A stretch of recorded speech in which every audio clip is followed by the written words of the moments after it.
Hello everyone. अगर आप एक एनआरआई हैं तो इंडिया में हर एक स्टेप पे आपको इंडियन इनकम पे अपना टैक्स डिडक्ट कराना पड़ता है।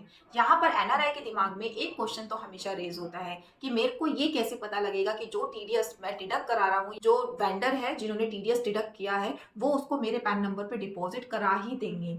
तो इस श्योरिटी के लिए आपको ऐसा कौन सा डॉक्यूमेंट अपने वेंडर से डिमांड करना चाहिए, उससे रिलेटेड आज मैं ये वीडियो लेके आई हूँ। देखिए, आपके पास एक ही डॉक्यूमेंट है जो आप अपने वेंडर से ले सकते हैं, वो है टीडीएस सर्टिफिकेट।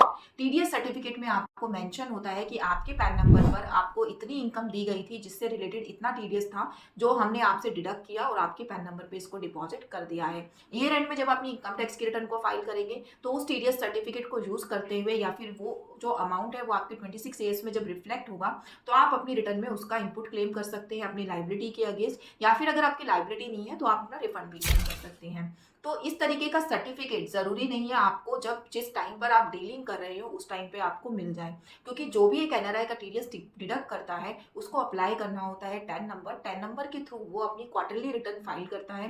क्वार्टर में जब रिटर्न जाती है उसके बाद ये जो अमाउंट है या आपके 26 ईयर्स में रिफ्लेक्ट होता है और आपको टीडीएस सर्टिफिकेट आपका वेंडर प्रोवाइड कर सकता है। इससे पहले जब तक कि उसकी टीडीएस की रिटर्न नहीं जाती वो आपको ये सर्टिफिकेट प्रोवाइड नहीं कर सकता।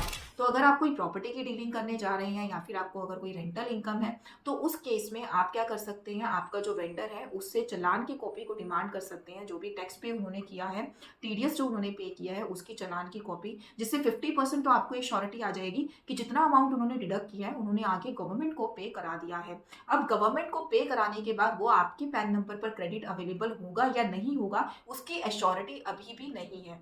उसके लिए आपको क्या करना है, क्वार्टर एंड में जब भी टीडीएस की रिटर्न आएगी, यानी कि अप्रैल मई जून क्वार्टर की रिटर्न आपकी जुलाई में जाती है, जुलाई अगस्त सितंबर की आपकी रिटर्न अक्टूबर में जाती है, अक्टूबर नवंबर दिसंबर की जनवरी में, जनवरी फरवरी मार्च की आपकी रिटर्न जाती है मई में।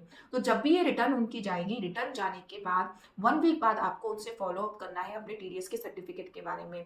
जैसे ही वो सर्टिफिकेट जनरेट होगा आपके पास वो कॉपी आ जानी चाहिए, ताकि आप ये अश्योर हो जाओ कि आपके पैन नंबर पर टीडीएस को जो डिडक्ट किया गया था वो डिपॉजिट करा दिया गया है, आपको क्रेडिट मिल गया है। आप अपना 26 ईयर्स चेक करिएगा, अगर उसमें वो टीडीएस का अमाउंट रिफ्लेक्ट होने लगा है तो अब आप फुली सिक्योर है कि आपको ये टीडीएस मिल गया है। आप अपनी रिटर्न फाइलिंग में इसको यूज कर सकते हैं। तो भूलिएगा मत, जब भी आपका टीडीएस डिडक्ट होता है तो टीडीएस सर्टिफिकेट आपके पास होना चाहिए, या फिर उस टाइम पर जब ये डीलिंग हो रही है आप टैक्स का जो चालान है वो आप अपना ले लीजिए अपने वेंडर से, ताकि आप कुछ हद तक सिक्योर हो जाएं कि आपका टीडीएस आगे डिपॉजिट करा दिया गया है। Thank you so much.